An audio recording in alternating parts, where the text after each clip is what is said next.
No 2 days are ever the same. I mean, there's really a number of or myriad of issues that come at you on any given day. So, we get a very, very wide range of issues that come to us. And, we're always able to pitch in and help where we can. The New York State Department of Transportation presents the DOT POD. And welcome into the DOT POD. I'm Josh Heller. And I'm Anya Cardos. And we are delighted to have you joining us. Today we're heading into the halls of the New York State Department of Transportation's main office, where a group of dedicated employees ensure everything runs like clockwork. And we're talking about our facilities team. They're the hardworking caretakers of our mailroom, crucial documents, and surplus and inventory, ensuring nothing is wasted. They take care of our lost items and help us organize our events. Basically, they do a ton of work for us behind the scenes, and we thought it was high time to give them the spotlight and appreciation they truly deserve. We are pleased to welcome David Pierce, Director of the Facilities Management Bureau, and Toni Fusco, Administrative Assistant under Facilities Management. Welcome, guys. Thanks for coming, guys. Thanks for having us. Thank you for having us. So we always like to ask our guests to share a bit about their history here at DOT, a bit about yourselves, what about your role. So, David. All right. My name is David Pierce. I'm the Director of the Facilities Management Bureau. I've been here since May. I came over from the Department of Health. I've also spent some time working with the State Comptroller's Office in the Management Services Division. So I come to DOT with a lot of experience and background in facilities and general operations around the agency. Facilities management here, we operate the mailroom, the warehouse operation, inventory, as well as records management for the agency. And we also deal with regular day-to-day issues such as, maintenance, bathrooms, pest control. We work with building management, security, and other contractors throughout the building to make sure that, the building here, as well as our other facilities, are taken care of as well. And we're going to find out all about that in just a few minutes. Toni, please share a bit about yourself. Hi, I'm Toni Fusco. I've been here since July of 2024. I come from the military. I'm retired veteran. Thank you for your service. Thank you. And I'm the administrative assistant for facility management for the director, David Pierce, over here. And I'm new to this role, but I've been in facilities management for over a year now. Well, thank you for sharing, and we're really glad that you're here. So I guess we'll start out, and this will be for both of you, but, facilities management, obviously at a major agency it's a 24/7 responsibility, but what does a non-emergency type day, if there is such a thing, what does a typical day, look like for you guys? And again, we'll ask both of you just because I'm sure they differ. Sure. Well, we work a lot, our mailroom, that's one of our critical operations. So I'll have Toni talk more on that, but we also operate a warehouse out in Latham. We do a lot with, cubicle modifications, furniture, occasionally we're asked to move a shelf or a bookcase. So we do little things like that as well. We also keep the building management up on issues such as like heating, cooling. If somebody's cubicle is too hot or too cold, a lot of the times they reach out to facilities management, and we're the ones who kind of make sure that the issue is dealt with. And one of the things, and you mentioned that, recently there was a really, really big heat wave, and, obviously being able to keep it at a comfortable temperature is important, but also, doing it in such a way that, we're able to be a green facility as well. That's got to be kind of a tightrope walk. Yes, that's certainly true. We are always looking at ways to be more sustainable and to work with different, ways to reduce our footprint, to be, environmentally friendly and to, work with the agency's goals for sustainability. Let's talk about the mailroom. Toni, we've seen you up and down these hallways with the cart, delivering mail, picking up mail. It is often the silent engine, really, that runs an organization, a government office like this one. In a world that is increasingly going digital, what kind of role does physical mail still play? And can you explain the scale and complexity of managing DOT's internal and external mail? Because it seems like a lot. Right. We still get a lot of mail. Actually, we get a lot of checks here. That's basically the physical mail we have is the checks. It's port mail, by the way. Can you just talk about like how you guys organize it and stuff like that? So tell us, like how you organize all of this stuff, because it's a huge influx. Right. So each department, each floor has their own like mailbox area. They're different departments. So facilities has their own. The first floor is like safety. The sixth floor, you guys are very important up there. So you guys got your own pods. We deliver the VIPs of the mailroom. Yeah, we specifically hand it to you guys. But we do everything from the DHL, Amazon, Staples, UPS, FedEx to USPS mail. We still have so many packages, over 100 probably a day that we deal with. And these things are like supplies. I mean, I know in our office we've got that runs the gamut. We have recordings, obviously. We have cameras too. We have all kinds of stuff. So we need that's paper. how we got all the equipment that we're using Yeah, currently. Yeah, exactly. All this stuff was delivered to us. So sometimes it's like big and small. Do you guys ever have to deliver like massive like packages like through like the freight elevator or something like that? All the time we do. And then a lot of stuff gets delivered to our warehouse for the surplus, like the major things that we need here. Yes. In a way, you could say that all roads run through facilities management. When we have regions that have surplus property, we're the point of contact. We work with OGS to make sure that the state's resources are disposed of properly, whether it's something that could be thrown away, we get the permission to do that. Or if it's something that could be resold, through the surplus process, those are things that we really help to navigate. And we use our warehouse facility for storage for that. So there is a lot of like back and forth between here and there. We do also keep a lot of the furniture over there as well. So we have a driver, that comes kind of back and forth and, helps us with our needs there. So we oversee that operation as well as the mailroom in conjunction with that. Yeah, and we've heard you guys say the word surplus a couple times now. Let's talk about that. The inventory, surplus. What do these things mean? Like, what do you mean when you talk about that, especially as it pertains to DOT? Like, what kind of items fall into this category? And I suppose how do you manage that? Well, I mean, surplus can be a variety of different items. I mean, it could be something as simple as a chair or a table, or it could be a vehicle. It could be a tractor. Maybe that one region's not using anymore. So we try to really kind of make sure that the resources are being allocated the best way they can. If one region has a use for something that another region's getting rid of, we like to try to work between the groups to make sure that the surplus property is being addressed in the way that it needs to be. We talk about the physical handling of it, but organization as far as that's concerned, staying organized as far as what you guys have, what you need, what needs to be ordered, what is being used, not being used. That has to be a huge undertaking just to stay organized with everything for such a large agency and across a large state. Oh, yes, absolutely. And I mean, we depend on our staff for that as well as good spreadsheets. I mean, who doesn't love a good spreadsheet?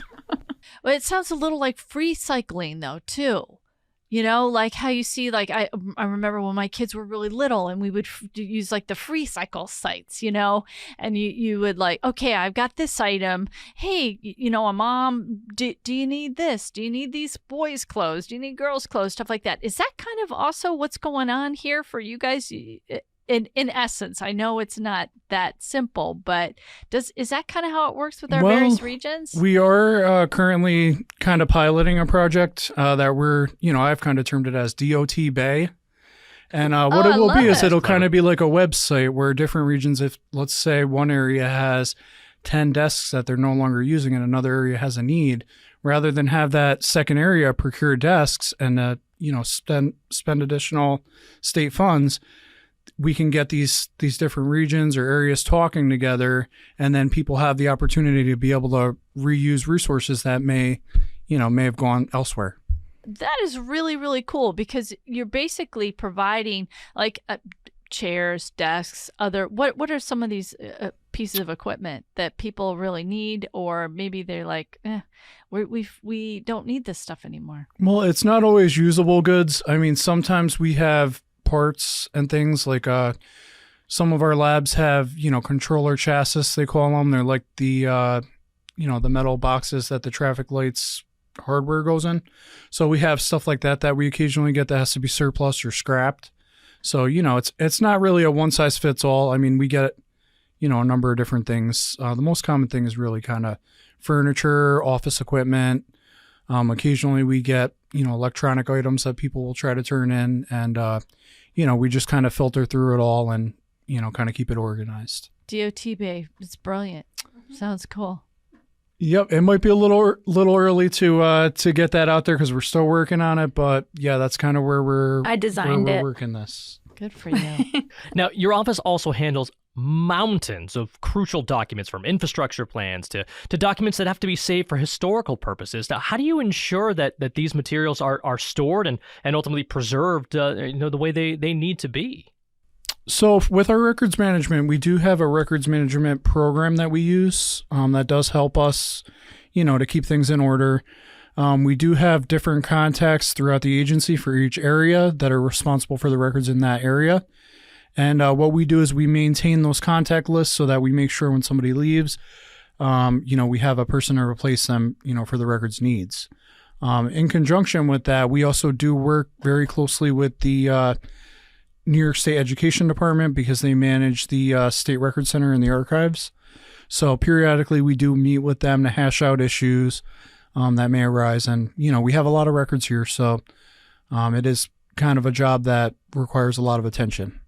So when you're talking about like the archives and the records area, I'm envisioning in my mind like the final scene of Raiders of the Lost Ark, where they're taking the Ark into this long, huge, massive men working on it, and it's just sort of like there's boxes and boxes and boxes of stuff. What does it look like on the inside of there? Give us an insider's view. Well, the State Record Center is over on the state campus. I believe Building 21 would be the building where they keep their records. The building isn't as big as you would think it would be. And part of that being is that the records that, they meet the age requirement, they remove the boxes once they're no longer required to be there. So, it's in a way, it's a revolving door. So, records that no longer need to be there, the Record Center is tasked with getting rid of those records so that they have space for, the new stuff that needs to come in. What about time? Like some of these are like I'm assuming projects that we have or work that we've done. How long do some of these actually exist or live in this space? Is this like 10 years, 20 years? What is it? It really kind of depends on what we're talking about. I know with projects that are federally funded, their records retention requirements are greater. So those records actually have to stick around for quite a bit longer. I'm not sure the exact time frames for those. It really kind of depends on what we're talking about, but those are all things that we have to look at when we're working with the program areas in the State Record Center to see what we're required to do based on the type of record. And again, that goes back to the organization that you need to have for not just the physical items, but for these documents as well, as knowing what you have, where it is, and how long you have to keep it for. And I'm assuming that's legally how long you have to keep it for. Right. Yep. Everything is based on the law, and lengths that we're required to keep certain documents is based on the type of documentation. So, we work with the program areas to navigate any issues that come up. It's not always cut and dry or, a smooth road, but that's what the records management program is there for. It's there to help keep us organized. And, the staff that we have, they do a great job kind of working together and pulling all the pieces together to make sure that everything runs smooth. Now, it's true that DOT employees are public servants at heart and frequently go above and beyond their usual duties. And Toni, I'm looking at you here. You actually, in your first week here, so wasted no time, jumped in and assisted a colleague who was having a stroke in the parking lot. I don't think that's in your job description. I don't know. I haven't seen it. But I'm guessing not. But talk about that situation, about just kind of being there to help. Yeah, it was my first week here. It was about 7:05 in the morning. I was driving in our parking lot, and then there was a man laying in the crosswalk, laying on the ground. And I just jumped out of my car. The door was open, and I ran over to see if he needed help. He couldn't really speak. And I called 911 and did first aid with him and waited for the ambulance to come. And then I got recognized by the commissioner, actually. Wow. First of all, that's amazing. Second of all, can I ask you, did you learn to do this like basic first aid, CPR, or whatever you were doing, rendering first aid to this person? Was that your military training? Yes, and being a mom. Yes. And being a mom. Yes, but definitely. He was just there by himself, and I just jumped into action while cars drove by me and around me. You know, some people just like don't choose to act, but I've heard so many, as you just said, Josh, there's so many stories of DOT employees who jump in when people need their help, and that you are not alone. We have heard so many, and I really applaud you doing that. Thank you. That's really incredible. Thank you. You know, we segueing here into just something just a little bit different. The rest of the work that you guys do, speaking of everything you do for all the other folks here, a lot of times you're working on gatherings for employees. You're helping us out with some of our major events. How does that come into play? Like, do you just like know exactly what's coming up? It's every year. So we've got our outdoor fall festival. We've got different things that are going on.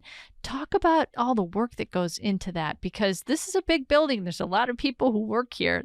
These are huge efforts. Yes. Well, we have two events that most people are probably familiar with, which are the trucking in the spring. And then we also have a fall event as well that takes place here at in the parking lot here of 50 Wolf Road. In order to make that happen, we have to actually work with OGS. We have to get permission to be able to have these events. And, we usually do try to plan it out so that we're aware of what we need. A lot of the times with food trucks, they have to have licenses and things like that in place ahead of time. We also work with the cleaners here to ensure that we have, garbage cans that we might need, or tables, chairs, things of that nature. We're kind of like the exoskeleton. We really make sure that the details that nobody really thinks about are addressed. I feel like you're kind of just the jack of all trades. You guys need something? We got you. We are. We're here to help with just about anything, and we kind of work for everybody in a way. So you guys mentioned Lost and Found. You're in charge of that as well. What's some of the weirdest stuff that's been left behind? You have to tell the recent story. Yeah. Well, to be honest, there's not a lot of people that come down for the Lost and Found. I think a lot of people don't know that we keep, Lost and Found items, but we do keep those locked up in the facilities management area. We've had people turn in keys, cell phones, various items like that. Usually if somebody's missing their phone or their keys, they usually come pretty quick. So, I should hope so. With that being said, the Lost and Found is currently empty. So we don't really have anything, but if you ever lose your keys or your phone, you're always more than welcome to check with us. A lot of the times people come to us with these things, being that we're facilities, and, we're happy to reunite owners with their lost items. Is there like a story from your time here? This is for both of you. Funny, weird, surprising, that really captures the complexity of the work that you do here. Like every day is a totally different day.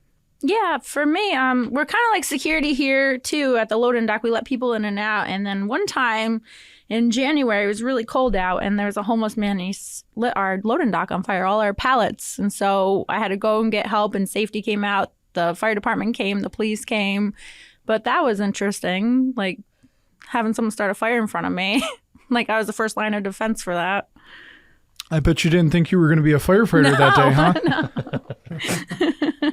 David?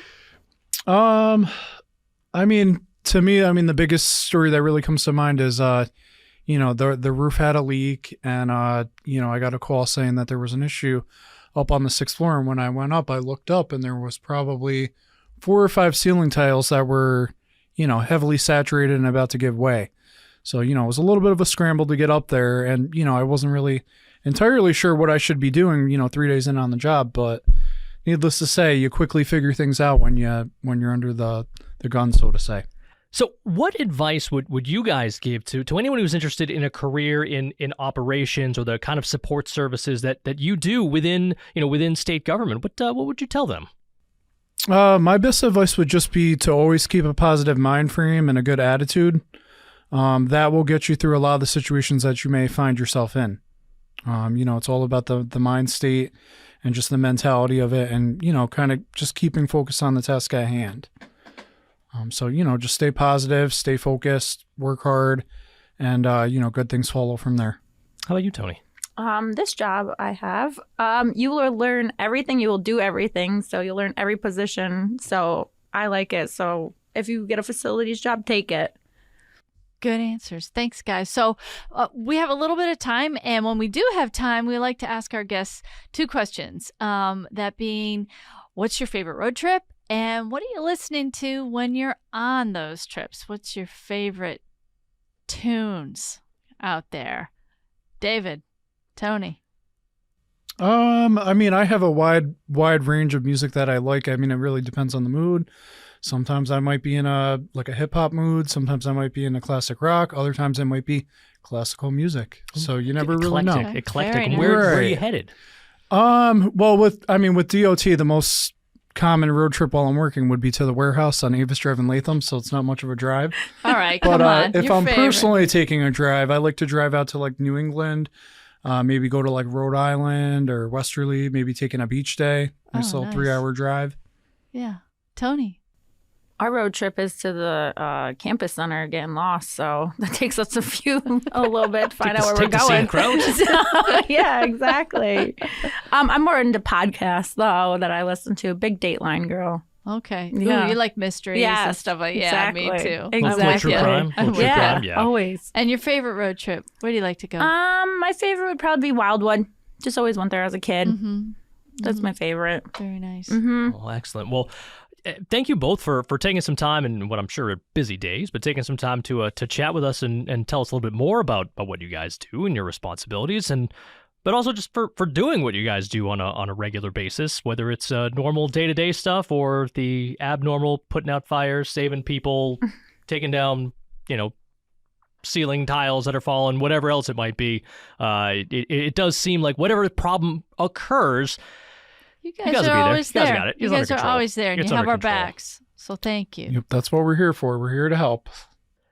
Well, that will just about do it for us here from the DOTPOD. So thanks for tuning on in. Anya, good one today. I love it. First of all, meeting David and Toni, they really showcase exactly the heart that's behind the engine that drives DOT. No good, question. Good people, dedicated, and that is through and through here for sure. Absolutely. Absolutely. So thank you to both David and Toni for joining us. And thank you to each and every one of you for tuning in wherever and however you may be doing so. We're glad to have you.